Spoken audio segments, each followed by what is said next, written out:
ప్రకృతి ఒడిలో ఎత్తైన కొండల నడుమ ఆ శక్తివంతమైన క్షేత్రమే మాలకొండ. ఇక్కడి విశేషాలు మీకు తెలిస్తే ఆశ్చర్యపోతారు. దానికి మీరు ఈ వీడియో చివరి వరకు చూడండి.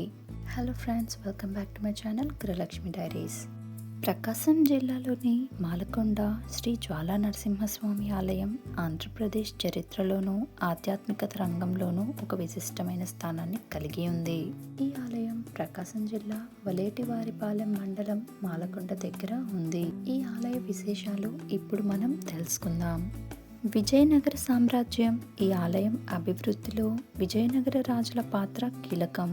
ముఖ్యంగా శ్రీకృష్ణదేవరాయల కాలంలో ఈ ఆలయానికి భూదానాలు, ధన రూపంలో విరారాలు అందినట్లు శాసనం ద్వారా తెలుస్తుంది.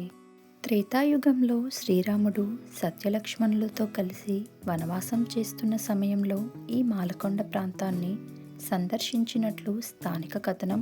పురాణం ప్రకారం ఈ కొండను మాలయగిరి అని పిలుస్తారు, కానీ కాలక్రమేణా మాలకొండగా మారింది. ఈ కొండను మాల్యాద్రి అని కూడా అంటారు. ఇక్కడ స్వామివారు ఎలా వెలిసారంటే, పురాణాల ప్రకారం పూర్వం అగస్త్య మహాముని శ్రీ మహావిష్ణువును ఘోర తపస్సుతో ప్రసన్నం చేసుకున్నారు.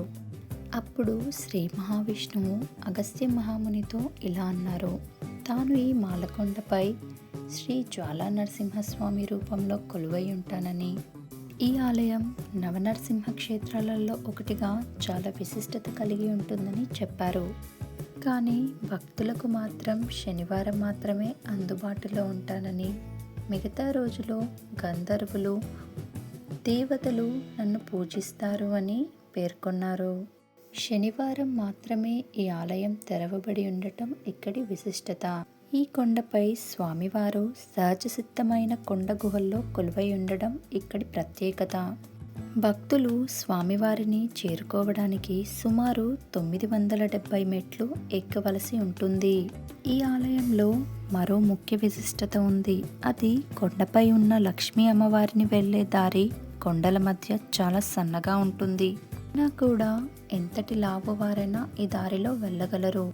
ఈ కొండపై 7 పవిత్ర తీర్థాలు ఉన్నాయని భక్తుల నమ్మకం. ఇందులో స్నానం చేయడం వల్ల పాపాలు తొలగిపోతాయని భక్తులు నమ్ముతారు. ఈ ఆలయంలో నరసింహ జయంతి చాలా ఘనంగా నిర్వహిస్తారు. జయంతి వైశాఖ శుద్ధ చతుర్దశి నాడు నిర్వహిస్తారు. టెంపుల్ ప్రకృతి ఒడిలో చాలా అందంగా ఉంటుంది. మీకు ఈ వీడియో నచ్చితే 1000K కంప్లీట్ చేయండి. టెంపుల్ని ఎక్స్ప్లోర్ చేస్తాను. Thanks for watching and subscribe to my channel.